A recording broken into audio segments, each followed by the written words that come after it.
চলছে FIFA club বিশ্বকাপ, যেখানে ৩২ দলের টুর্নামেন্ট এখন নেমে এসেছে ১৬ দলে।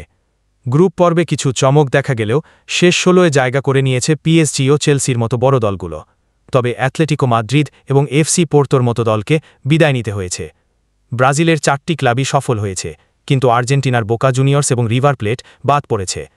শেষ ১৬-র দলগুলো হল Palmeiras, Botafogo, PSG, Chelsea, Flamengo, Inter Miami, Inter Milan, Fluminense, Benfica, Bayern Munich, Borussia Dortmund, Monterrey, Juventus, Manchester City, Real Madrid, Al Hilal. ২৮ June থেকে নকআউট লড়াই শুরু হচ্ছে।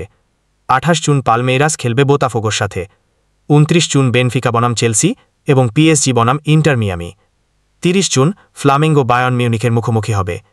১ জুলাই ইন্টার মিলান খেলবে ফ্লুমিনেন্সের সাথে এবং ম্যান সিটি লড়বে আল হিলালের বিপক্ষে। রিয়াল মাদ্রিদ মুখোমুখি হবে জুভেন্টাসের এবং ডর্টমুন্ড খেলবে মন্টেরের সাথে।